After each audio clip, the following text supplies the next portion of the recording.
স্নেহ ছাত্রছাত্রী, আমি দীপান্বিতা ম্যাডাম। আমার ইউটিউব চ্যানেল দীপাস টিচিংয়ে তোমাদের সবাইকে স্বাগত। তোমরা স্ক্রিনে একটা পেজ দেখতে পাচ্ছ। এই পেজে অতি গুরুত্বপূর্ণ 20টি এমসিকিউ আছে। মন দিয়ে শোনো। এখান থেকেই ম্যাক্সিমাম শহরের যে শ্রেণীবিভাগ বা নগর কেন্দ্রিক যে এমসিকিউগুলো সেগুলো এখানেই ম্যাক্সিমাম আছে। তো শুরু করি। প্রথম প্রশ্ন। তার আগে বলবো, চ্যানেলে যদি নতুন হয়ে থাকো অবশ্যই চ্যানেলটা সাবস্ক্রাইব করে রাখবে, কারণ প্রত্যেকটা চ্যাপ্টার থেকে, প্রাকৃতিক ভূগোল বলো, মানবীয় ভূগোল বলো, ভারতের ভূগোল বলো, প্রত্যেকটা চ্যাপ্টার থেকে কনসেপ্ট ক্লিয়ারের ক্লাস এবং এমসিকিউ এর ক্লাস এবং সবশেষে এমসিকিউ পাওয়ার পয়েন্টে আলোচনা করা হচ্ছে। প্রত্যেকটা ভিডিও পাওয়ার জন্য অবশ্যই প্লেলিস্টে যাবে, সেখানে সুন্দর করে সাজানো আছে। প্রথমেই যে প্রশ্নটি সেটি হচ্ছে, জনবসতি কাকে বলে?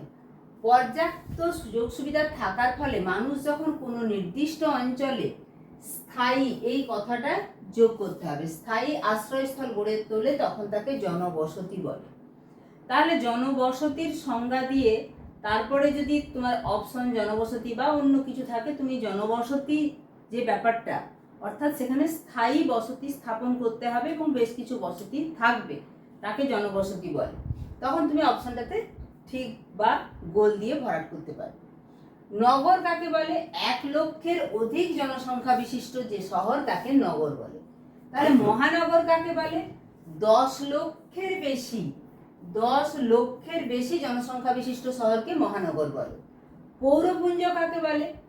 একাধিক শহর, এটা খুব গুরুত্বপূর্ণ, একাধিক শহর যখন পরস্পর যুক্ত হয়ে যে বহুদূর বিস্তৃত নিরবিচ্ছিন্ন পৌর অঞ্চল গঠিত হয় তাকে পৌরপুঞ্জ বা কনওয়ার বেসিন, এটাও কিন্তু কনওয়ার বেসিন, এই টার্মটা দিয়েও কিন্তু কোশ্চেন আসতে পারে, খুব গুরুত্বপূর্ণ। বিশ্ব অর্থনীতির উপর প্রভাব বিস্তারকারী নগরগুলিকে কি বলে? বিশ্ব নগরী বা গ্লোবাল সিটি। তাহলে গ্লোবাল সিটির সংজ্ঞাটা দিয়ে অপশনে আর 3টে যাই থাকুক না কেন, তুমি বুঝে যাবে যে এই সংজ্ঞাটা আছে মানে এখানে উত্তর হচ্ছে গ্লোবাল সিটি, সেই অপশনটাই ঠিক। ঐতিহাসিক স্থাপত্য, মন্দির, গির্জা, মসজিদ, প্যাগোডা, এইগুলোকে কেন্দ্র করে গড়ে ওঠা যে বর্গাকৃতির বসতি তাকে কি বলে? শূন্য গর্ভ বর্গাকার বসতি। ঐতিহাসিক স্থাপত্য হতে পারে মন্দির, মসজিদ, গির্জা, প্যাগোডা ইত্যাদিকে কেন্দ্র করে বর্গাকার বসতি। গণ্ডকী নদীর সমভূমিতে বিহারের সারন জেলার সারিয়া বসতি, ঝাড়খণ্ডের সিংভূম জেলার জাদুগোড়া বসতি, এগুলো কিসের উদাহরণ? দাবার ছক আকৃতির বসতির উদাহরণ। এরপরে খুব গুরুত্বপূর্ণ প্রশ্ন, ক্রাল কাকে বলে? আফ্রিকার জুলু উপজাতিদের বৃত্তাকার বসতিকে ক্রাল বলে। যখন এমসিকিউ আলোচনা করেছি ক্রালটা এসেছে এবং এটা গুরুত্বপূর্ণ, সেটা আগেও জানিয়েছি। একটি বৃত্তাকার বসতির উদাহরণ দাও। তখন চোরনাগপুর মালভূমির ধানওয়ার। চোরনাগপুরের বাদাম গ্রাম একটি শঙ্কু বা পাখা আকৃতির বসতি। তাহলে এখানে শূন্য গর্ভ বর্গাকার বসতি, দাবার ছক আকৃতির বসতি, বৃত্তাকার বসতি, শঙ্কু আকৃতির বসতির উদাহরণ আমরা পেলাম। এরপরে জাদুগোড়া, বিহারের যে ঘাটশিলার কাছে জাদুগোড়া, সেখানে ইউরেনিয়াম খনির পার্শ্ববর্তী স্থানে যে বসতি গড়ে উঠেছে সেটি কিসের উদাহরণ? দণ্ডাকৃতি বসতির উদাহরণ। এরপরে যেটা তোমাদেরকে জানাবো, বিশ্বের বৃহত্তম গোষ্ঠীবদ্ধ জনবসতি কোথায় গড়ে উঠেছে?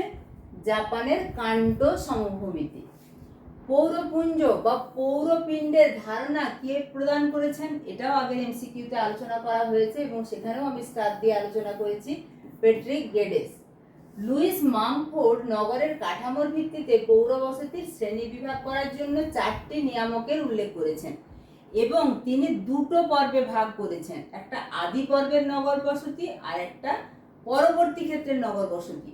আদি পর্বকেও 3 ভাগে ভাগ করেছেন, পরবর্তী ক্ষেত্রে অর্থাৎ নগরটা যখন ধ্বংসের দিকে চলে যাচ্ছে বা শেষের দিকে, শেষ পরিণতির দিকে, সেখানেও 3টে ভাগে ভাগ করেছেন। যাই হোক, এখানে যে গুরুত্বপূর্ণ টার্ম সেগুলো হচ্ছে ইওপলিস, পলিস। মামফোর্ডের মতে নগর বিকাশের আদি পর্বটা হচ্ছে ইওপলিস। ইওপলিসের থেকে অপেক্ষাকৃত বড় খুচরো বাজার কেন্দ্রিক পৌরবসতি হচ্ছে পলিস। পলিস কথার অর্থ কি? নগর। ইওপলিস শব্দের অর্থ কি? আদি নগর।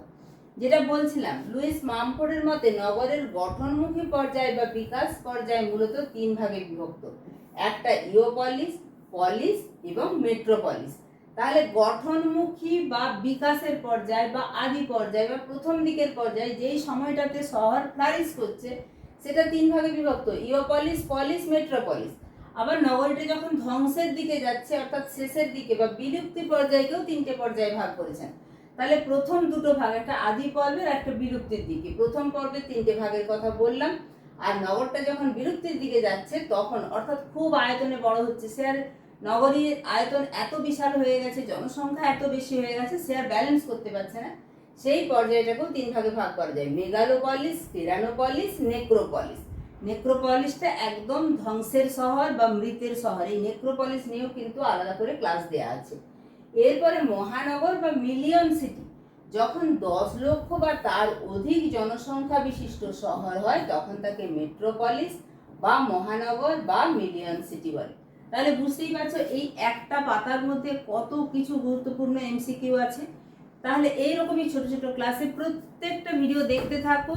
তোমাদের 3rd সেমিস্টারের জন্য কোনো রকম চিন্তা করতে হবে না, এবং 4th সেমিস্টারের অঙ্ক কোশ্চেনের জন্যও কিন্তু এই চ্যানেল থেকে নিয়মিত ক্লাস দেওয়া হবে। যেরকম ভাবে প্রথম যে ব্যাচ অর্থাৎ সেমিস্টার সিস্টেমের প্রথম ব্যাচকে যেভাবে হেল্প করা হয়েছে এই চ্যানেলের তরফ থেকে, তোমাদেরকেও তাই করা হবে। ঠিক আছে, আশা করবো চ্যানেলটা এতক্ষণে সাবস্ক্রাইব করে নিয়েছো। গুরুত্বপূর্ণ এই ভিডিওটা অবশ্যই বন্ধুদের মাঝে শেয়ার করে দিও এবং একটা লাইক করে দিও।